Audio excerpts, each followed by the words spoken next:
Hey, what is going on? Thank you for watching this video. If you have not already subscribed, please do so in the link below. Should be a red button or something like that down there on your mobile device or your computer screen. So what I'm going to do is embark on a journey of building a Stratocaster. Not from scratch, of course, not making my own cuttings of wood, but buying the pieces, unfinished wood, neck, the body, finishing it myself and adding all the components, all the hardware. And then most importantly, it's going to be a Nitro finish, which is harkens back to the days of the 50s and 60s with Fender and the Gibsons. I guess maybe Gibson still does that. But let me just show you some of the things I've gotten already, and I'm going to do probably individual videos for a lot of these, at least the major components like the body and the neck and like the trim piece, the bridge and pickups, things like that.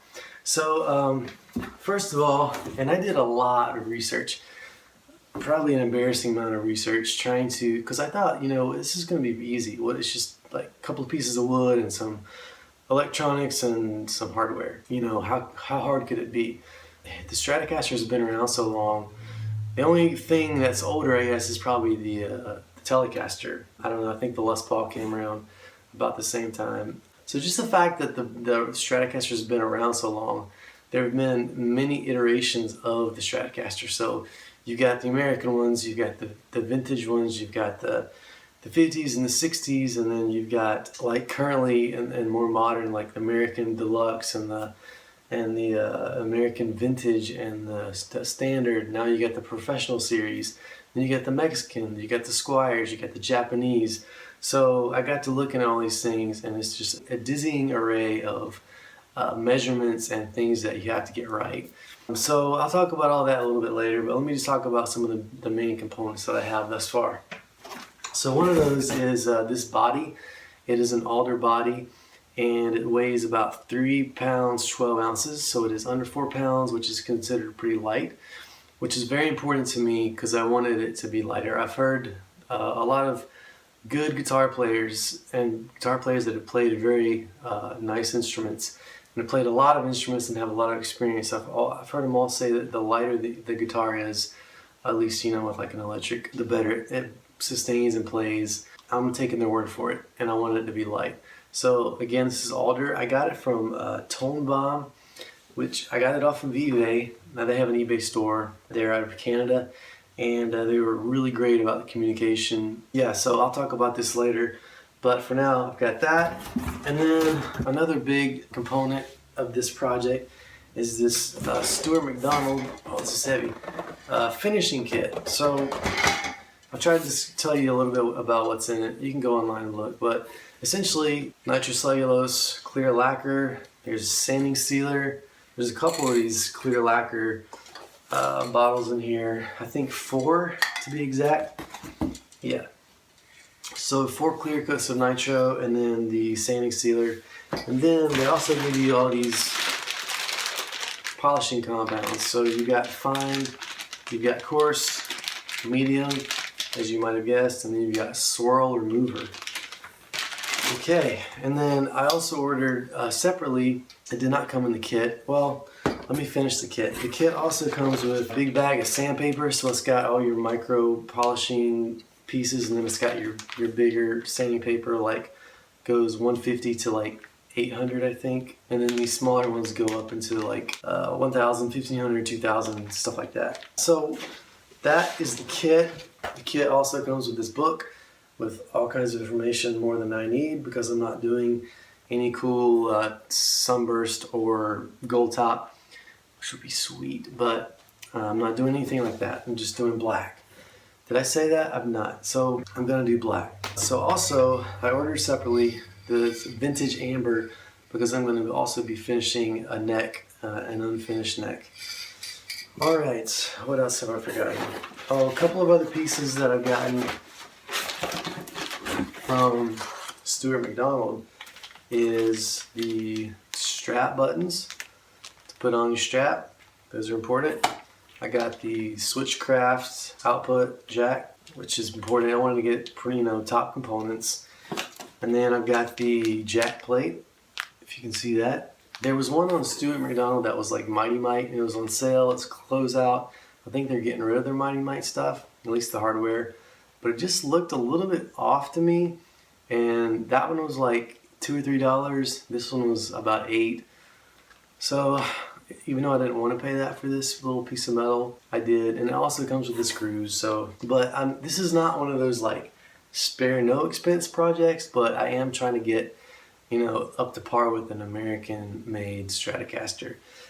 Okay, also I've got the back plate, which is mint, and I'm going to do mint pickguard on the front to match.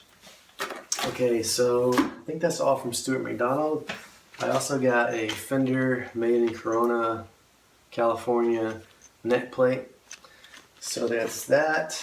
And then finally, well, not finally, I've still got more stuff to get, but I got a Wilkinson Bridge. This is the I'm going to mess this up, but like WVBCS or WBCSV. I'll let you know. And I'm going to do a video specifically on this, like a review. But yeah, it's what I did like about it is it's the vintage spacing. So like the holes on the bridge holes, mounting holes on this body. And real quick, this body does have all the routing holes. So from here, this cavity to the jack plate, that hole is in there. And then the hole from the cavity to the back, where you have to solder to the trim claw, is there. And the little trim claw screw holes are there. So everything should be good to go with this, which is also what I was looking for, because I did not want to mount my own bridge plate screws or holes. That's all the pieces I currently have. I still have to get, and I'm going to talk about the pickguard. I'm going to try to get that, I think, from Sigler Music. And they have these like 920D pickguards that come loaded with all your tone pots and the switch and cool amounts of pickups. You can change the pickups out. You know, you don't have to have all one set. You can change them, the middle, neck, and bridge, to whatever you want, for the most part, within reason. And what else? So yeah, I'm going to finish this in Nitro. Oh yeah. So the whole reason I'm doing this, if you're interested, if not, stop watching the video. But the reason I'm doing this is I went into a music store to test out a Klon type pedal, because I never really played one. I've never messed around with one, and I thought I would try it. Well, so I just picked up a random Strat off the shelf because that was the closest thing to a guitar that I have. And so I plugged it in, and I was plugged into a Princeton, so keep that in mind. The Princeton is a small, like 112, I guess, Fender amp, tube amp. But I played this Strat, and I was like, man, this Strat sounds awesome. It sounds like a Strat. That's how I imagine a Strat always should sound. So I've had myself a couple Strats in my lifetime. The first one I had was a Squire, and it was really cheap, but I don't really remember that much about it. I didn't have it for that long. The second one was, I think, a made in Mexico, like 60th anniversary. It had this like gray pearlish color. It's pretty cool. And I think it was a special run. But that got stolen. And then the last Strat I had, it was a candy apple red American Special. But the two Strats that I really remember having had, the first one had Tex-Mex pickups, and then the last one I had these Texas Special pickups. So these are kind of like hot and bright pickups. Well, when I was at the store, I was playing this Strat. It was an American Standard, which is currently out of production. They're now doing the American Professional. So I was playing this Strat, and it just sounded like more dark, not as bright and like ear piercing, and as the Strats I've been used to. And so I really liked it, and I was playing through the Princeton. Now the Princeton is kind of a more dark amp, but and then so what I did, I think I kept turning the Klon type pedal off just to make sure I was hearing the right sound of just the guitar. And then I think I changed it to like a reverb amp, a twin something, a Silverface twin, just to get an idea. But I just fell in love with the Strat, and I got this idea like, hey, I have an American Strat, the American Special. So I was like, well, if I sell it, and maybe make up the difference of a couple $100, and then I buy this other Strat, this American Standard, and then the pickups that were in there were the fat 50s. So I quickly found that out. You know, it's got this sticker on the pickguard of the American Standard. It says custom shop pickups, and they're the fat 50s. So I was like, I gotta have these fat 50s pickups. So I got to going with this and like pulling this thread. I actually took my guitar to this guitar shop and to see what they would take in for a trade. And they were gonna give me like $450 or something for my American Special. Well, that wasn't gonna work. It's because the American Standard, it was even on sale, but it was still like $900, maybe $950, $999, something like that. So what happened is I ended up selling my Strat on eBay, and I got a pretty good amount for it. I actually sold it for more than I bought it for, which is good. But so then, as I kept on looking at this and thinking, the American Standard, you know, it still has a polyurethane finish, and I just thought, man, I don't really want to go like vintage or retro. And I'm a big John Mayer fan. I mean, who isn't, that plays guitar? But I really like his black Strat, so I thought, man, I'm just gonna get a relic one. So if you've looked at those at all, getting one from the custom shop is like $3,000-$4,000. Not something I wanted to do. Well, long story short, I decided I was gonna do my own project. And so what I'm gonna do is finish this body in black with Nitro finish. I'm gonna make it relic, kind of going for the John Mayer vibe. I'm not doing a replica of his guitar. I don't want to do that just for my own personal taste, but what I do want to do is something kind of like it, not as beat up, but fairly beat up. What I do really like about his guitar is the wood that's exposed. I really like that grayish, like aged wood look.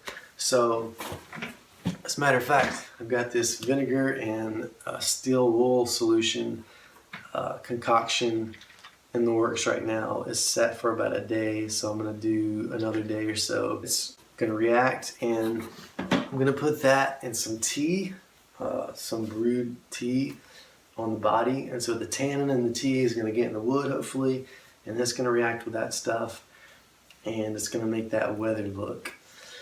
And the plan is, as of right now, is to stain the whole body like that, and then do the black over the top of that, while masking off the parts that I want to still be wood. That's the plan. So as you can see, I have not undertaken much at all yet, and I will try to keep you up to date and keep you on board the train if you want to stay on the train.